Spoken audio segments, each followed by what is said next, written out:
স্বাগতম সকল ভাই ও বন্ধুদের। আমি আশিক রয়েছি আপনাদের সাথে। তো বহুল অপেক্ষার পর আমরা ম্যাথমেটিক্স থিওরি নিয়ে ধারাবাহিক ক্লাস তৈরি করার চেষ্টা করতেছি। তারই ধারাবাহিকতায় আজকে যে ক্লাসটি করব এটাই হচ্ছে প্রথম চেষ্টা, এবং এই ক্লাসের পর আপনাদেরকে যদি আল্লাহ তাআলা আমাকে সুস্থ রাখে ম্যাথমেটিক্স থিওরি এর উপরে ধারাবাহিকভাবে ভিডিও ক্লাস দিয়ে যাওয়ার চেষ্টা করব। তো ম্যাথমেটিক্স থিওরি এর এটা হচ্ছে থার্ড সেমিস্টারের জন্য। আগে একটু বলে নিই, ম্যাথমেটিক্স থ্রি হচ্ছে সকল ডিপার্টমেন্টের থার্ড সেমিস্টারের জন্য। তো ম্যাথমেটিক্স থ্রি এর প্রথম অধ্যায়টা আছে কি, ত্রিভুজের ক্ষেত্রফল। তো এই ত্রিভুজের ক্ষেত্রফল যদি আমরা জানতে যাই তাহলে এখানে আগে আমি কিন্তু লিখে রেখেছি, অধ্যায়টার নাম হচ্ছে কি ত্রিভুজের ক্ষেত্রফল, যেটা হচ্ছে প্রথম অধ্যায় চ্যাপ্টার 1, আর এটা হচ্ছে ম্যাথমেটিক্স থ্রি। এখন যদি আমরা দেখুন এখানে বলাই হয়েছে যে ত্রিভুজের ক্ষেত্রফল নিয়ে আমাদের আলোচনা করতে হবে, তাহলে তো আমাদের আগে একটু আমরা বেসিক থেকেই শুরু করি। মানে ত্রিভুজের ক্ষেত্রফল তো আমরা জানবই, দেখবই, বুঝবই।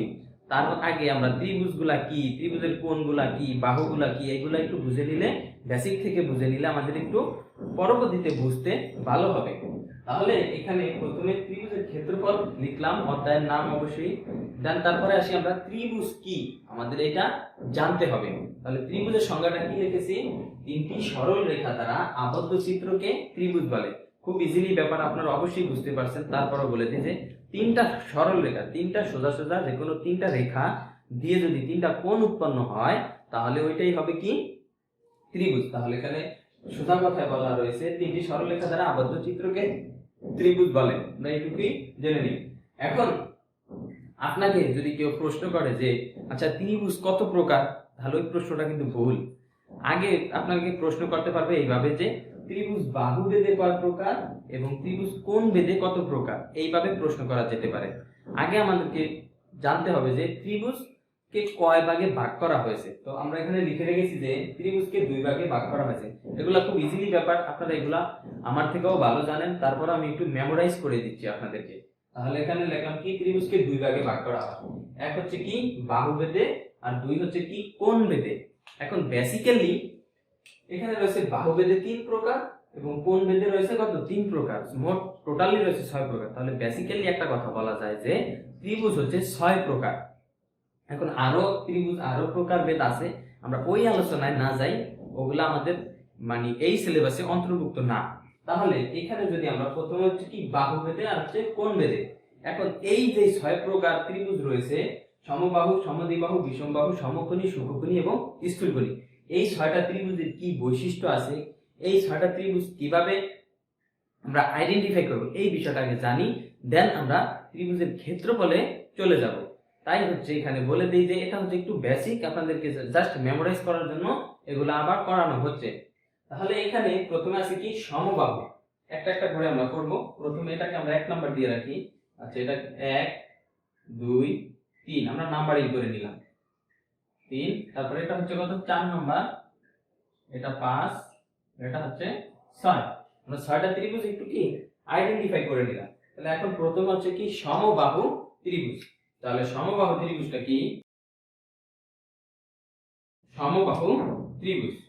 তাহলে সমবাহু ত্রিভুজটা কি বা সমবাহু ত্রিভুজ কাকে বলে, তাহলে এটা এইভাবে আপনারা সংজ্ঞা শুনে বুঝে নেবেন, বা সংজ্ঞা যদি মুখস্থ করার প্রয়োজন হয়, এগুলো মুখস্থ করার বিষয় না এক্স্যাক্টলি, যদি প্রয়োজন হয় আমি সংজ্ঞাগুলো হয়তো লিখবো না। সমবাহু ত্রিভুজ কি, যে ত্রিভুজের 3টা বাহুই সমান তাকে সমবাহু ত্রিভুজ বলে। আবার বলে দেই, যে ত্রিভুজের 3টি বাহু সমান তাকে সমবাহু ত্রিভুজ বলে।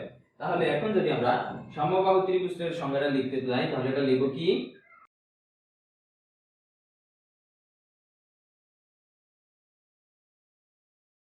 এখানে আমরা কি সমবাহু ত্রিভুজের ক্ষেত্রে লিখলাম কি, যে ত্রিভুজের 3টি বাহু সমান তাকে সমবাহু ত্রিভুজ বলে।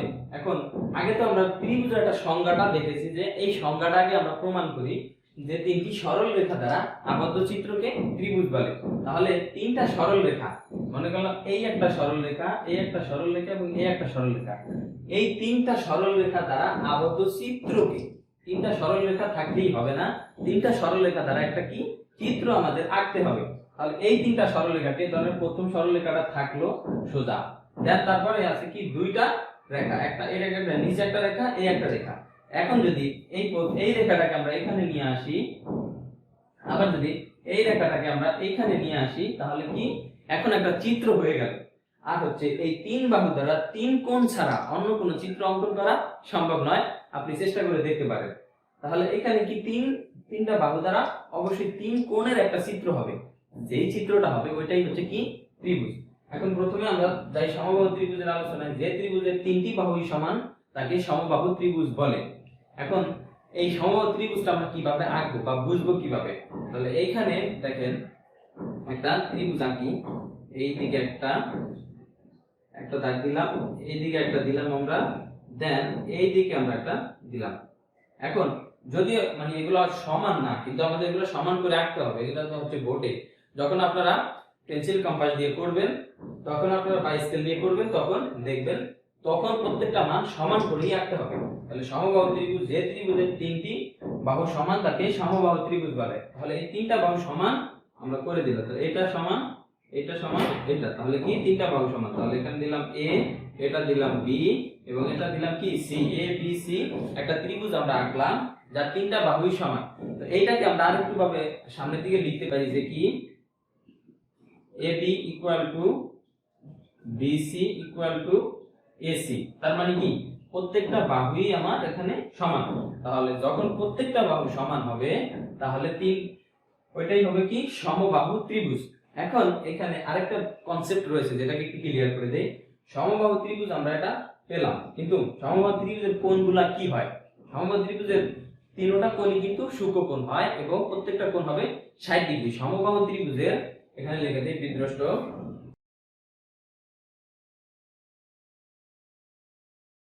সমবাহু ত্রিভুজের প্রত্যেক কোণ কিন্তু 60 ডিগ্রি হয়। তো কিভাবে?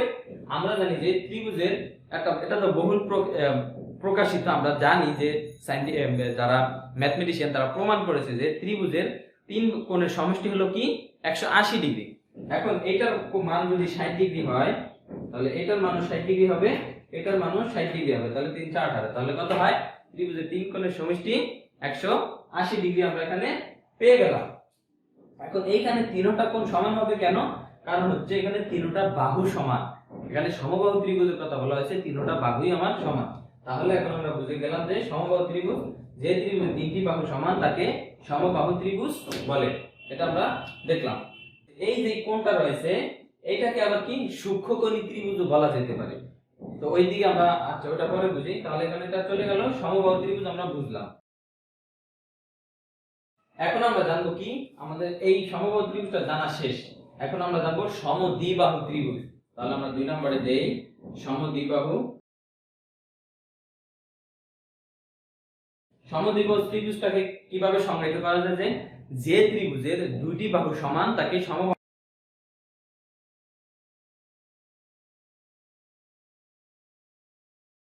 দুইটা বাহু কিন্তু সমান হতে হবে। আগে যে আমরা সমকোণ মানে সমবাহু ত্রিভুজ আছিলাম, এখানে তিনটা বাহু সমান ছিল, কিন্তু এখানে থাকবে কি দুইটা বাহু সমান। তো ওইটাকে আমরা কিভাবে আঁকতে পারি? মনে করুন এই একটা চিত্র দাগ দিলাম এবং এটা সমান করে আমরা এইটুকু একটা চিত্র আঁকলাম। তো এইটাকে আমরা কি তিনটা আরেকটা রেখা দ্বারা আবদ্ধ করে দিলাম।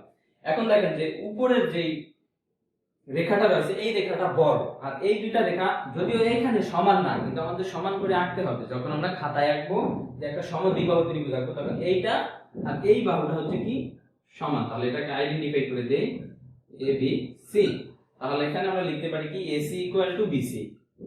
AC ইকুয়াল টু BC তার মানে কি এই দুইটা পরস্পর সমান। যখনই দুইটা বাহু সমান হবে তাহলে তখন কি হবে যে তাকে আমরা কি করব সমদ্বিবাহু ত্রিভুজ। এখন এইটাকে আবার কিন্তু আপনি সমকোণী ত্রিভুজও বলতে পারবেন। কারণ হচ্ছে যে আমরা জানি এইখানে আমরা যখন আলোচনা করব সমকোণী ত্রিভুজটা হচ্ছে কি 90 ডিগ্রি একটা কোণ থাকতে হবে, যেটা হচ্ছে এক সমকোণ। তাহলে এইটাকে যদি আমরা এখন এটা কিন্তু 90 ডিগ্রি যেহেতু সোজা সোজা আছে, তো যদি আমরা এটা একটু ডিফারেন্স ভাবে আঁকতে যাই তাহলে আমরা সমদ্বিবাহু ত্রিভুজটা কিভাবে আঁকতে পারি? এইভাবেও আঁকতে পারি। এই দিলাম একটা, আচ্ছা একটু ছোট করে আঁকি, এই দিলাম একটা এবং এই দিলাম একটা। এখন দেখেন যে নিচের বাহুটা কিন্তু অবশ্যই উপরের এই দুইটা বাহু থেকে ছোট। তাহলে এখন আমরা আইডেন্টিফাই করে দিই A B C। তাহলে এখানে কি থাকে? এইটা একটা সমান আর এটা সমান। তাহলে এখন আমরা লিখতে পারি যে AC ইকুয়াল টু BC। তাহলে এখানে লিখব কি AC ইকুয়াল টু BC। তার মানে কি কোন দুইটা এই দুইটা বাহু সমান। তো এইখানেও কিন্তু এই যে সমদ্বিবাহু ত্রিভুজের ক্ষেত্রেও কিন্তু প্রত্যেকটা কোণ হচ্ছে কি সূক্ষ্মকোণ। এইটা হচ্ছে সূক্ষ্মকোণ, এটা হচ্ছে সূক্ষ্মকোণ এবং এইটা হচ্ছে সূক্ষ্মকোণ, কারণ এই তিনটা কোণই হচ্ছে 90 ডিগ্রি থেকে ছোট। আমরা যখন এখানে আলোচনা করব যে সূক্ষ্মকোণটা কি 0 ডিগ্রি থেকে বড় এবং 90 ডিগ্রি থেকে ছোট, এটাই হলো কি সূক্ষ্মকোণ। তাহলে এইখানে কি হবে, প্রত্যেকটা কোণ বা এখানে বিদৃষ্ট দিয়েও লেখা যেতে পারে সমদ্বিবাহু ত্রিভুজের প্রত্যেকটা কোণ হবে কি সূক্ষ্মকোণ। তো এটা আমরা পরে বুঝি। তাহলে এখন এখানে দেখলাম যে কি সমদ্বিবাহু ত্রিভুজ, যে ত্রিভুজের দুটি বাহু সমান তাকে সমদ্বিবাহু ত্রিভুজ বলে। তো এখন আমরা এটাকে মুছে দেই। তো এইখানে আপনারা দেখেন যে আমাদের কি দুইটা জানা শেষ, সমবাহু এবং সমদ্বিবাহু। এখন আমরা দেখব কি বিষমবাহু ত্রিভুজ। তাহলে 3 নম্বরে দেই বিষমবাহু ত্রিভুজ।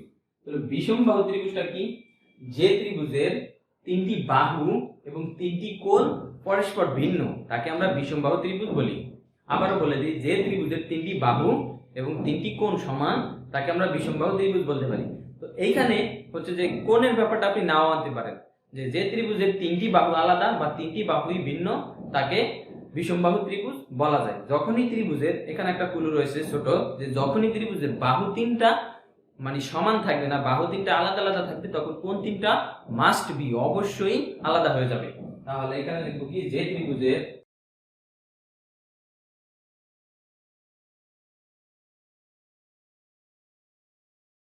এখন আমরা এখানে লিখে নিলাম কি বিষমবাহু ত্রিভুজ, যে ত্রিভুজের তিনটি বাহু ও তিনটি কোণ অসমান বা পরস্পর ভিন্ন, তাহলে পরস্পর ভিন্ন থাকে তাকে বিষমবাহু ত্রিভুজ বলে। তা আপনার ভাষায় আপনি যে কোনো ভাষায় সুন্দরভাবে লিখে নিতে পারেন। আমাদেরটা লেখা একটু বড়ই হয়ে গেছে। যাই হোক, এখন বিষমবাহু ত্রিভুজটা কি, বিষমবাহু ত্রিভুজটা আমরা এইভাবে আঁকতে পারি। এই প্রথমে একটা বাহু নিলাম, তারপরে আমরা আরেকটা বাহু নিলাম, এইটুকু নিলাম। এখন দেখেন এই দুইটা কিন্তু আলাদা আলাদা, এই বাহুটাও আলাদা, এই বাহুটাও আলাদা। এখন যদি এটাকে আমরা আরেকটা বাহু দ্বারা আইডেন্টিফাই করে দেই বা জোড়া লাগিয়ে দিই, তাহলে এখন দেখেন যে তিনটা বাহুই কিন্তু আলাদা। এই বাহুটাও আলাদা, এই 2 নম্বর বাহুটাও আলাদা, 3 নম্বর বাহুটাও আমার আলাদা। তাহলে এইটাকে এখন আমরা নাম্বারিং করে দিই এ বি সি। তাহলে এখানে বলে যে ত্রিভুজের তিনটি বাহু ও তিনটি কোণ অসমান, তিনটি বাহু ও তিনটি কোণ। এখন এইখানে বলা হচ্ছে কি তিনটি বাহু, তাহলে বাহু তিনটা কিন্তু আমরা অলরেডি পেয়ে গেছি অসমান। যখনই ত্রিভুজের বাহু তিনটা অসমান হবে তাহলে কোণ তিনটাও অসমান হয়ে যাবে। তাহলে এখন এইখানে দেখেন তিনটা কোণ আমরা পাই, এই একটা কোণ, এই একটা কোণ এবং এই একটা কোণ। এখন তিনটা কোণ আমরা যেহেতু পাইলাম, তাহলে এখানে আমাদের তিনটা কোণ কি অসমানই আমরা দেখতে পাচ্ছি। দেখেন যে এটা কি রকম, আবার এটা কি রকম, আবার এটা অনেক বড়। তাহলে এখন কোণ তিনটাকে আমরা একটু নাম্বারিং করে দেই বা আইডেন্টিফাই করে দিই। এখন আমরা জানি কি 90 ডিগ্রি কোণটা কিভাবে অঙ্কন করা হয়, এই রকম মানে ভূমি বরাবর সোজা থাকবে এবং লম্ব বরাবর সোজা থাকবে, এই লম্ব বরাবর সোজা থাকবে। তখন এটা হবে কি, এটা হবে 90 ডিগ্রি কোণ।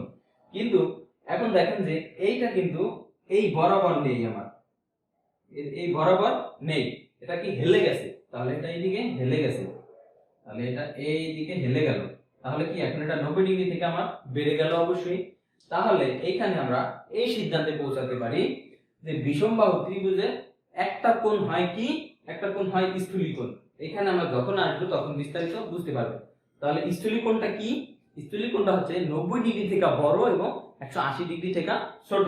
তাহলে এইখানে যে প্রথম বরাবর ছিল এইটা, এটা ছিল কত 90 ডিগ্রি, এখন এখানে কিন্তু আরেকটু বেড়ে গেছে, তাহলে কি এটা 90 ডিগ্রি থেকে অবশ্যই বেশি। তাহলে আমরা এইখান থেকে লিখতে পারি বিষমবাহু ত্রিভুজের একটি কোণ বিদ্রষ্ট, এখানে আপনারা লিখে নেবেন বিষমবাহু ত্রিভুজের একটি কোণ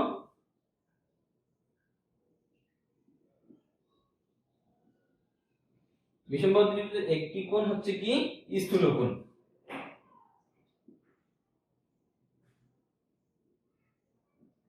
স্থূলকোণ এবং বাকি দুইটি হলো কি সূক্ষ্মকোণ। সূক্ষ্মকোণ কি 0 ডিগ্রি থেকে বড়, 90 ডিগ্রি থেকে ছোট। তাহলে এটা হলো বাকি দুইটি সূক্ষ্মকোণ। এখন আমরা এখানে কি তিনটা বিষয় জেনে নিলাম, যে সমবাহু, সমদ্বিবাহু এবং বিষমবাহু ত্রিভুজ কাকে বলে, এবং প্রথম নাম্বার হচ্ছে বাহুবেদের ত্রিভুজের অংশটা শেষ করে নিলাম। দেন তারপরে আমরা শিখব কি কোণ ভেদে, এবং সর্বশেষ যে মূল বিষয়টা আমরা ত্রিভুজের ক্ষেত্রফল যখনই আমরা অঙ্ক করতে যাব মাস্ট বি আমাদের এই চারটা বিষয় জানতে হবে: শীর্ষবিন্দু, উচ্চতা, মাধ্যমা, বর্গকেন্দ্র। আমরা এইগুলা শেখার পরেই এই চারটা জিনিস শিখে নিব। তাহলে এখন আমরা এটাকেও মুছে দিই। এখন আমরা শিখব কি, এখন যে কোণ ভেদে যে তিনটা কোণ রয়েছে ওই তিনটা কোণ বা তিনটা কোণের ত্রিভুজগুলা দেখব। তাহলে এখানে হচ্ছে 4 নম্বরে কি সমকোণী ত্রিভুজ। তাহলে সমকোণী ত্রিভুজটা কি, এটাকে আমরা কিভাবে সংজ্ঞায়িত করতে পারি? যে ত্রিভুজের একটি কোণ 90 ডিগ্রি, এখন 90 ডিগ্রিটাই হচ্ছে 90 ডিগ্রি মানেটাই হচ্ছে এক সমকোণ। তাহলে যে ত্রিভুজের একটি কোণ 90 ডিগ্রি বা এক সমকোণ তাকে আমরা কি সমকোণী ত্রিভুজ বলি। তো সমকোণী ত্রিভুজটা আমরা কিভাবে অঙ্কন করতে পারি? এখানে দেখেন,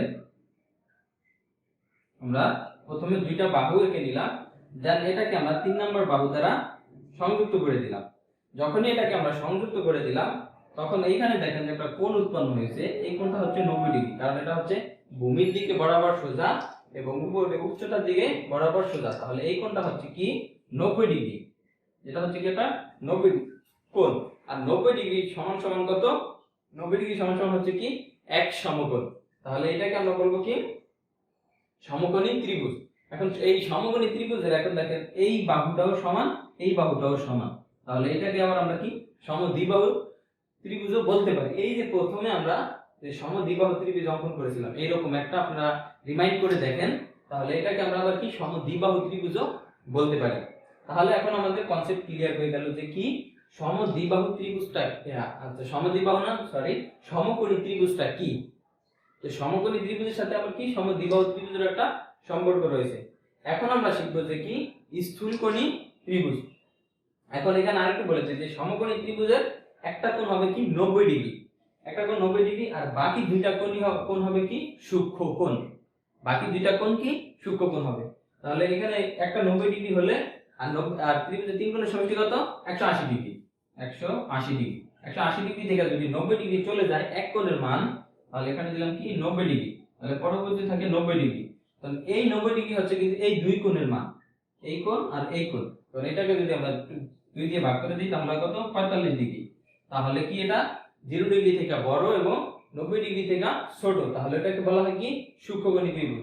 তাহলে আমরা এখান থেকে এই সিদ্ধান্তে পৌঁছাতে পারি সমকোণী ত্রিভুজের ক্ষেত্রে একটা কোণ 90 ডিগ্রি এবং বাকি দুইটা কোণ হচ্ছে কি সূক্ষ্মকোণ। তাহলে এখন আমরা এটাকে মুছে দেই, দেন আমরা শিখবো কি সূক্ষ্মকোণী ত্রিভুজ। এখন আমরা লিখলাম, এখানে কি লিখলাম? সূক্ষ্মকোণী ত্রিভুজ। তো সূক্ষ্মকোণী ত্রিভুজ আমরা এখানে সমকোণী ত্রিভুজ আমাদের দেখা শেষ, অলরেডি 4টা শেষ। এখন পঞ্চম নম্বর হচ্ছে কি সূক্ষ্মকোণী। তো সূক্ষ্মকোণী ত্রিভুজের সংজ্ঞাটা আমরা কিভাবে লিখতে পারি যে কি যে ত্রিভুজের বা যে কোণের পরিমাণ 0 ডিগ্রি থেকে বড় এবং 90 ডিগ্রি থেকে ছোট তাকে বলা হয় কি সূক্ষ্ম কোণ, এবং যে ত্রিভুজের তিনটি কোণই সূক্ষ্ম কোণ তাকে বলা হয় কি সূক্ষ্মকোণী ত্রিভুজ। তাহলে এখান থেকে আমরা লিখি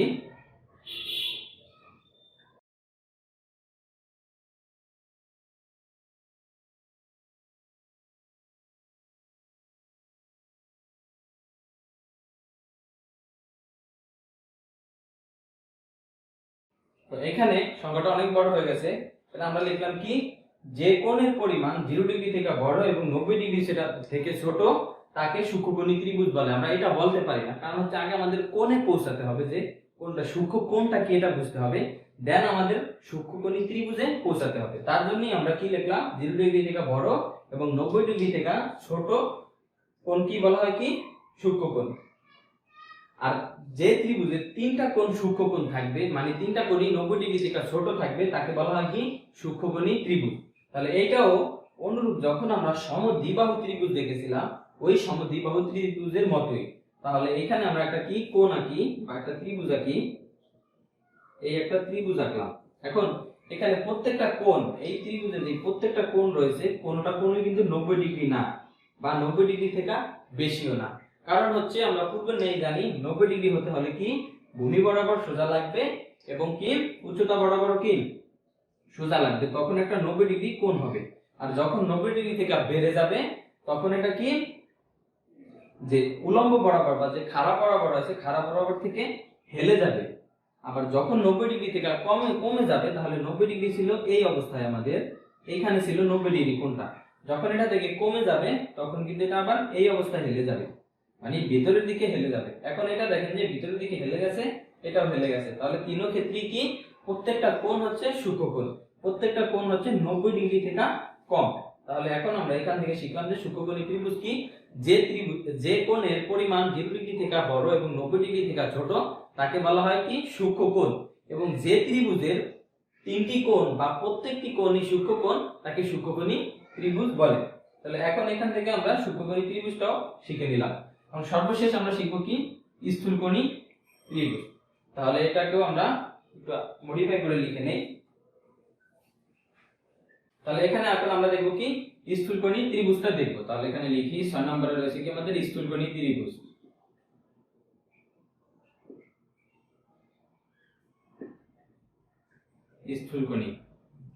স্থূলকোণীটা করার জন্য এখানে আমরা লিখব কি যে কোণের পরিমাণ 90 ডিগ্রি থেকে বড়, এখানে লিখব 90 ডিগ্রি থেকে বড় এবং 180 ডিগ্রি থেকে কি ছোট হবে। তাহলে এটাকে আমরা করে দিব কি 180 ডিগ্রি। তাহলে 180 ডিগ্রি থেকে ছোট তাকে কি বলা হয়, তাকে বলা হয় স্থূলকোণ। তাকে কি স্থূলকোণ বলে। যে কোণের পরিমাণ 90 ডিগ্রি থেকে বড় এবং 180 ডিগ্রি থেকে ছোট তাকে স্থূলকোণ বলে। এবং যে ত্রিভুজের এখানে হবে কি যে ত্রিভুজের একটি কোণ কি স্থূলকোণ। কারণ হচ্ছে ত্রিভুজের তিন কোণের সমষ্টি 180 ডিগ্রি, এবং যদি ত্রিভুজের তিনটা কোণ বা দুইটা কোণ কখনোই স্থূলকোণ হতে পারে না, যে কোনো একটা কোণ হবে কি স্থূলকোণ। তো এটাও বুঝিয়ে দিচ্ছি। তাহলে একটি কোণ, যে ত্রিভুজের একটি কোণ স্থূলকোণ, যে ত্রিভুজের একটি কোণ স্থূলকোণ তাকে কি স্থূলকোণী ত্রিভুজ বলে। আমরা এটা তো মুছে দিই।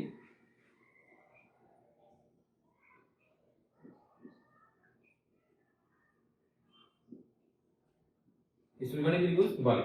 এখন 90 ডিগ্রি থেকে বড় কোণটা কিভাবে হয় তা আমরা এখানে এটা আঁকার চেষ্টা করি। তো 90 ডিগ্রিটা হচ্ছে কি, 90 ডিগ্রিটা হচ্ছে এই বরাবর, তাহলে এটা হবে কি একটা 90 ডিগ্রি কোণ, এটা হবে একটা 90 ডিগ্রি কোণ। কিন্তু আমাদের এখানে বলা আছে কি একটা কোণ স্থূলকোণ হবে, মানে 90 ডিগ্রি থেকে বড় হবে এবং 180 ডিগ্রি থেকে ছোট হবে। তাহলে আমরা যদি এটাকে এই পাশে একটা দাগ দিয়ে দেই, তাহলে এখন দেখেন যে এই কোণটা একটু বেড়ে গেছে, এইটুকু অংশ আমাদের বেড়ে গেছে। এই অংশটা বেড়ে যাওয়ার কারণে এই কোণটা কিন্তু 90 ডিগ্রি থেকে বড় হয়ে গেল।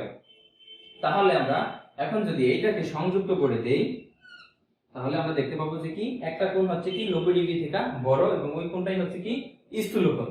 এবং যে ত্রিভুজের একটি কোণ স্থূলকোণ হয় তাকে বলবো কি আমরা স্থূলকোণী ত্রিভুজ। এটাকে আমরা আরেকটু ভালোভাবে আঁকি, তাহলে এইভাবে দিলাম আমরা। এখন যদি এটাকে আইডেন্টিফাই করে দেই এ বি সি, তাহলে এই কোণটাই হচ্ছে কি আমার একটা কোণ স্থূলকোণ। যখনই একটা কোণ স্থূলকোণ হবে বাকি দুইটা কোণ কিন্তু সূক্ষ্মকোণ হবে। বাকি দুইটা কোণের পরিমাণ হবে কি সূক্ষ্মকোণ, মানে 0 ডিগ্রি থেকে বড় এবং 90 ডিগ্রি থেকে ছোট। তাহলে এখান থেকে আমরা এই সিদ্ধান্তে আবারও পৌঁছাতে পারি বা বিদৃষ্ট দিয়ে লিখতে পারি যে মানে এখানে হচ্ছে কি স্থূলকোণী ত্রিভুজের একটি কোণ স্থূলকোণ এবং বাকি দুইটি কোণ হচ্ছে কি সূক্ষ্মকোণ। তো এখন আমরা এই 6 প্রকার ত্রিভুজের যেই ধর্মটা রয়েছে বা ত্রিভুজের প্রকারভেদের যে আলোচনাটা রয়েছে ওইটা শিখে নিলাম।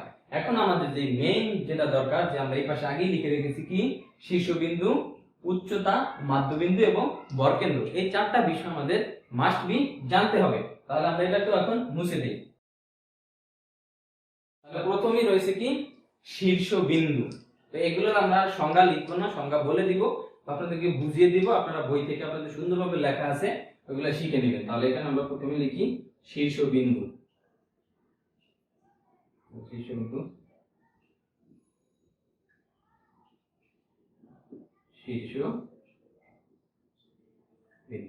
এখন আমাদের শিখতে হবে যে কি এই শীর্ষবিন্দুটা কি, ত্রিভুজের যে বাহু তিনটি, যে তিনটি বিন্দুতে মিলিত হয়ে একটা ত্রিভুজ গঠন করে তাকে বলা হয় শীর্ষবিন্দু। তাহলে শীর্ষবিন্দুটা আপনাদেরকে আমরা প্র্যাকটিক্যালি দেখিয়ে দেই, সংজ্ঞাগুলা আপনারা বই থেকে দেখে নেবেন। তাহলে শীর্ষবিন্দুটা কি হবে, শীর্ষবিন্দুটা এইখানে একটা দাগ দিলাম, আমরা এখানে একটা ত্রিভুজ আঁকার চেষ্টা করতেছি, এখন এইখানেও দিলাম আবার এই জায়গায়ও দিলাম। এখন দেখেন যে তিনটা বিন্দু রয়েছে এখানে, এই একটা বিন্দু, এই একটা বিন্দু এবং এই একটা বিন্দু, মানে তিনটা বাহুর ক্ষেত্রে তিনটা বিন্দু রয়েছে। তাহলে এই বিষয়টা টোটালি হচ্ছে কি ত্রিভুজের শীর্ষবিন্দু। ত্রিভুজের তিনটা বাহুর জন্য তিনটা শীর্ষবিন্দু উৎপন্ন হয় এবং এই তিনটা কি বলা হয় কি শীর্ষবিন্দু। তাহলে আমরা কি শীর্ষবিন্দু শিখে নিলাম। এখন আমরা শিখব কি কি উচ্চতা। ত্রিভুজের উচ্চতাটা কি? তাহলে এখানে আমরা আরেকটা ত্রিভুজ আঁকি। আচ্ছা, এখানে লিখি উচ্চতা। এখন উচ্চতাটা আমরা শিখে নেই। ত্রিভুজের উচ্চতাটা আমরা কিভাবে বুঝবো বা উচ্চতাটা আমরা কিভাবে আইডেন্টিফাই করব? তাহলে এখানে আমরা একটা ত্রিভুজ আঁকি আবারও। তাহলে উচ্চতার সংজ্ঞাটা দিতে গেলে আমরা এইভাবে দিতে পারি, ত্রিভুজের যে কোনো বাহুকে ভূমি ধরে তার বিপরীত শীর্ষবিন্দু অঙ্কিত লম্বের দূরত্বকে উচ্চতা বলে। আপনাদের বইতে আছে, আপনারা দেখে নেবেন, আমরা লিখছি না, তাহলে ক্লাস অনেক বড় হয়ে যাচ্ছে। তাহলে এইখানে এখন আমরা একটু আইডেন্টিফাই করে দিই এ বি সি। এখন ত্রিভুজের যে কোনো বাহুকে কি ধরতে হবে? আমাদের ভূমি ধরতে হবে। তাহলে এখন মনে করেন যে আমরা এসি কে ভূমি ধরলাম। এসি ইকুয়াল টু কি ভূমি ধরলাম। এসি ইকুয়াল টু ভূমি ধরলে তাহলে এই ভূমি থেকে এই ভূমির যে এসি বাহুটা আছে, এসি বাহুর বিপরীত কোণটা কি? বিপরীত কোণটা হচ্ছে বি কোণ। তাহলে বিপরীত শীর্ষবিন্দু হবে কি বি। যখনই শীর্ষবিন্দুটা বি হবে তাহলে এইটার যে কোনো অবস্থা থেকে আমরা মনে করি আমরা ভূমির এই অবস্থা থেকে যদি শীর্ষবিন্দুতে একটা লম্ব টানি, একটা দাগ টানি, এই যে দেখেন এখানে শীর্ষবিন্দু থেকে একটা লম্ব টানলাম, তো এই লম্বের যে দূরত্বটা হবে ওইটাই হচ্ছে ত্রিভুজের উচ্চতা। তাহলে এইখানে আমরা এটাকে মনে করি ছোট এ আর এটা হচ্ছে বি, এটা হচ্ছে বি কোণ। তাহলে বি এই ত্রিভুজের বি এ হচ্ছে কি উচ্চতা, যাকে এই দ্বারা আইডেন্টিফাই করা হয়। তাহলে এটা হচ্ছে কি ত্রিভুজের উচ্চতা। এখন আমরা শিখব কি ত্রিভুজের মাধ্যমা। মাধ্যমাটা কি ত্রিভুজের? তো এখানে লেখাটা ভুল হয়, সেটা হবে মধ্যমা। আমরা শিখব কি ত্রিভুজের মধ্যমাটা কি জিনিস। তাহলে এখানে লিখি মধ্যমা। এখন যদি আমরা মধ্যমাটা শিখতে যাই, মধ্যমাটার জন্য আবারও আমাদের কি একটা ত্রিভুজ অঙ্কন করতে হবে। তাহলে এখানে আমরা কি একটা ত্রিভুজ অঙ্কন করলাম। ত্রিভুজ অঙ্কন করার জন্য আমরা কি করলাম? আবারও আমাদেরকে কি করতে হবে? যে কোনো একটা বাহুকে কি ভূমি ধরতে হবে। তো ভূমি ধরার পরে ওই ভূমির মধ্যবিন্দু থেকে যদি আমরা বিপরীত শীর্ষবিন্দু পর্যন্ত একটা লম্ব টানি, ওই লম্বটা কি বলা হয় কি ত্রিভুজের মধ্যমা। এখন দেখেন, এখন আমরা এইটা কি আবার লম্বই মনে করি। তাহলে এখানে এবিসি, এসি কি আমরা কি ভূমি মনে করলাম, বা যে কোনো একটা বাহু আমরা নিতেই পারি, ভূমি মনে করতে হবে তা অমনটাও না। তাহলে এসি কে আমরা মনে করলাম। এখন এসি এর মাধ্যবিন্দু আমাদের বের করতে হবে। এখানে যখন আমরা কম্পাস দিয়ে আঁকবো তখন এরকম এই কোণ থেকে এখানে বা এই কোণ থেকে এখানে, তখন যদি আমরা এটার সাথে দাগ টানি তাহলে আমরা মনে করে নিলাম এইখানে এইটা হচ্ছে কি এসি বাহুর মাধ্যবিন্দু। এখন এই মাধ্যবিন্দু থেকে বিপরীত কোণ পর্যন্ত, বিপরীত কোণের শীর্ষ মানে বিপরীত যে শীর্ষবিন্দুটা আছে এখানে হচ্ছে বি হচ্ছে কি এসি এর শীর্ষবিন্দু, বা এসি বাহুর বিপরীত কোণ হচ্ছে কি বি কোণ। তাহলে এই শীর্ষবিন্দুতে যদি মধ্যবিন্দু থেকে যদি শীর্ষবিন্দু পর্যন্ত একটা লম্ব টানি তাহলে ওইটাই হবে কি ত্রিভুজের মধ্যমা। আর এইখানে ছিল কি যে উচ্চতার ক্ষেত্রে যে কোনো জায়গা থেকে যদি বিপরীত কোণ পর্যন্ত বা বিপরীত শীর্ষবিন্দু পর্যন্ত আমরা একটা লম্ব টানি, ওই লম্বের দূরত্বকে বলে উচ্চতা। আর মধ্যমার ক্ষেত্রে শুধু এটা মিডল পয়েন্টে হতে হবে। তাহলে এখন আমরা কি একটা মধ্যমা এঁকে দিলাম। তাহলে কি এটা দুইটা ভাগে, এখন দেখেন যে দুইটা ভাগে বিভক্ত হয়ে গেল। এখানে আমরা এটাকে ডি দিয়ে দিই। তাহলে ডি দিয়ে দিলে আমরা দেখতে পাচ্ছি বি ডি সি একটা অংশ আর এ ডি বি আরেকটা অংশ। তাহলে আমরা এখান থেকে এই সিদ্ধান্তে পৌঁছাতে পারি যে একটি ত্রিভুজের একটি মধ্যমা দুটি ত্রিভুজ গঠন করে। আবার বলে দেই, ত্রিভুজের একটি মধ্যমা দুটি ত্রিভুজ গঠন করে। এখন যদি ত্রিভুজের মধ্যমা আরো একটা আঁকি তাহলে আরো দুইটা ত্রিভুজ আমার বেড়ে যাবে। যদি আরো একটা আঁকি তাহলে আমার আরো মানে দুইটা ত্রিভুজ বেড়ে যাবে। তাহলে আমরা এখান থেকে সংক্ষেপে লিখতে পারি কি ত্রিভুজের একটি মধ্যমা দুইটা ত্রিভুজ গঠন করে, সোজা ভাষায়। আর আপনাদের বইতে অনেক সুন্দরভাবে লেখা আছে, দেখে নেবেন। এখন আমরা এ বি এর একটা মাধ্যবিন্দু নির্ণয় করি। মনে করলাম এ বি এর মাধ্যবিন্দু হচ্ছে কি এইটা, এ বি এর মাধ্যবিন্দু হচ্ছে এইটা। আর এইখান থেকে আমরা কি বর্গকেন্দ্রটা শিখে নিব। এখান থেকে আমরা বর্গকেন্দ্রটা শিখে নিব। তাহলে এইখানে হলো মাধ্যবিন্দু। এখন এ বি এর বিপরীত শীর্ষবিন্দু হচ্ছে কি সি। তাহলে এইটাকে আমরা কি একটা মাধ্যবিন্দু করে নিলাম। এখন দেখেন যে এইখানেও এখন চারটা ত্রিভুজ হয়ে গেল। এখানে এই যে এই একটা, এই একটা, এই একটা এবং এই একটা। এখন দেখেন দুইটা মধ্যমার জন্য কি চারটা ত্রিভুজ হয়ে গেল। এখন যদি আমরা এটাকে মুছে দিই, আরেকটা মধ্যমা কি, যদি আরেকটা মধ্যমা আঁকার অপশন আমাদের আছে, এখানে হচ্ছে বিসি কে যদি আমরা ভূমি ধরি বা বিসি কে নির্দিষ্ট বাহু ধরি, তাহলে বিসি এর মধ্যবিন্দু কোথায়? এইটা। তাহলে এখন যদি বিসি এর বিপরীত শীর্ষবিন্দু হচ্ছে কি এ, কোন এ, তাহলে এটাকে আমরা কি করে দিলাম, আবারও ভাগ করে দিলাম, বা আবারও একটা মধ্যখানে একটা মধ্যমা আঁকার চেষ্টা করলাম। তাহলে এখন দেখেন কয়টা ত্রিভুজ হলো, 1 2 3 4 5 6। তাহলে আমরা ফাইনালি প্রুভ করতে পারলাম যে একটা মধ্যমার জন্য দুইটা ত্রিভুজ গঠন হয়। তাহলে এখানে আমরা কি কয়টা মধ্যমা আঁকতে পারলাম, বা আমরা এখান থেকে আরেকটা সিদ্ধান্তে পৌঁছাতে পারি যে একটা ত্রিভুজের মধ্যে সর্বোচ্চ 3টা মধ্যমা অঙ্কন করা সম্ভব, বা 3টাই আঁকতে হয়। তো 3টা মধ্যমার ক্ষেত্রে একটা ত্রিভুজের ভিতরে মোট 6টা ত্রিভুজ উৎপন্ন হয়। তাহলে এইখানে আমরা কি মধ্যমাটাও এখন শিখে নিলাম। সর্বশেষ রয়েছে কি ভর কেন্দ্র। আমরা ভর কেন্দ্রটা কি এটা এখন দেখব, যে এই ভর কেন্দ্রটা কি।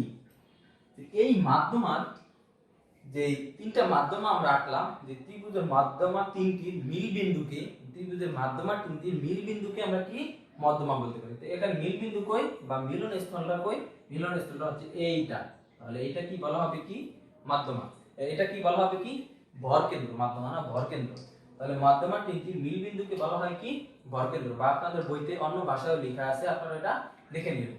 তো আমরা এখানে বেসিক্যালি সবগুলা বিষয় দেখলাম, যে ত্রিভুজের 6 প্রকার আলোচনা আমরা এটা শিখলাম, ত্রিভুজগুলা কিভাবে অঙ্কন করতে হয়, ত্রিভুজের মানগুলা কি, মানে কোনগুলা কিভাবে আমরা বুঝতে পারবো বা আইডেন্টিফাই করব, ওটা দেখলাম। এবং সর্বশেষ আমাদের সবচেয়ে বেশি ইম্পর্টেন্ট যেটা, সেটা হচ্ছে শীর্ষবিন্দু, উচ্চতা, মাধ্যমা এবং ভরকেন্দ্র, এই 3টি বিষয় আমরা দেখলাম। এর পরবর্তী ক্লাসে আমরা এই ত্রিভুজের মেইন ক্ষেত্রফল, এটা ছিল আমাদের একটা বেসিক ক্লাস। তো আমরা পরবর্তীতে ক্ষেত্রফলের দিকে চলে যাব, যে কোন ত্রিভুজের, আমরা এখানে 6টা ত্রিভুজ দেখেছিলাম, সমবাহু, সমদ্বিবাহু, বিষমবাহু, সমকোণী, সূক্ষ্মকোণী এবং স্থূলকোণী। তো এই প্রত্যেকটা ত্রিভুজেরই আবার কিন্তু এইখানে বলা হয়েছে ক্ষেত্রফল, অধ্যায়ের নামই হচ্ছে কি আমাদের ক্ষেত্রফল। তো প্রত্যেকটা ত্রিভুজে কি ক্ষেত্রফল নির্ণয় করা যায়। তো এই সূত্রগুলো নিয়েও আমরা আলোচনা করব, দেন আমরা সরাসরি অঙ্কে চলে যাব। ধন্যবাদ, আজকের ক্লাস এই পর্যন্তই।